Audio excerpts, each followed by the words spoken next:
Thank you for joining us today. I'm Krista GrinderLens, and this is my father, Michael Grinder. We're going to highlight one of your, your first educational book. It's called Writing the Educational Conveyor Belt, and it talks about learning styles. Now, learning styles has had a little bit of controversy lately, so we just want to acknowledge that right off. We're going to keep it simple to visual, auditory, kinesthetic. We have all three inside of ourselves that we can tap into. Absolutely. What we're going to talk about today is how to tap into the visual aspect, because what is your saying about school? School is a private club for visuals. And how do you know that? Because you can do daily work and it's always in the same sequential order. You come to a test, they change the order of it. So we've got to figure out how to get information we know into our visual storage so we do better on the test.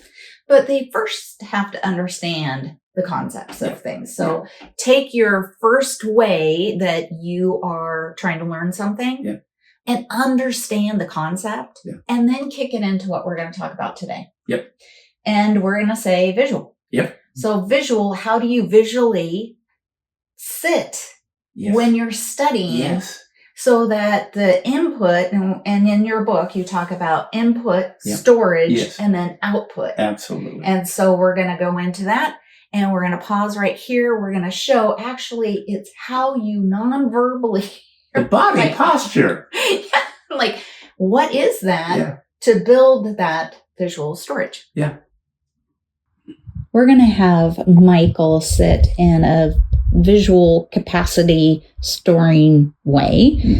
You'll notice his feet are planted on the ground, and then his knees are at a 90-degree angle, and then his legs to his torso are at a 90-degree angle. And if we go all the way back here, you'll see he's not even touching the chair, right? It's because it's all the way up.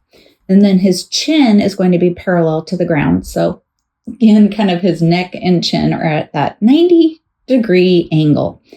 I am going to then model something going up that he's going to memorize, and I'm going to hold it up, watch his eyes. I'm going to wait until his eyes go up, because this is storing visually. He's going to take an image of this, and you can see as he blinks, that is like his picture image. Yes.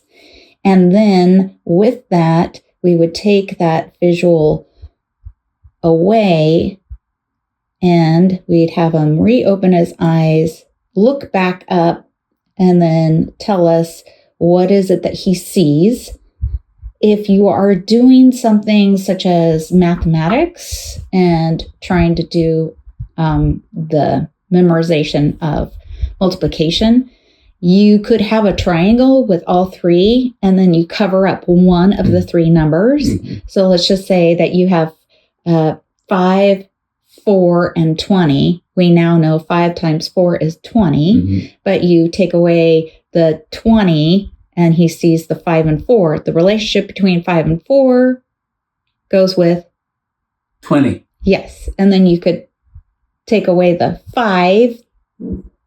We have the 4 and the 20. We're now doing the next segment, which is multiplication to division. Got it. So not only are we memorizing these three numbers, fact families is what they call it, for multiplication, we're doing it for division. So if I cover up the 5, he sees the 4 and the 20. What's associated with 4 and 20? Missing member of the family is 5.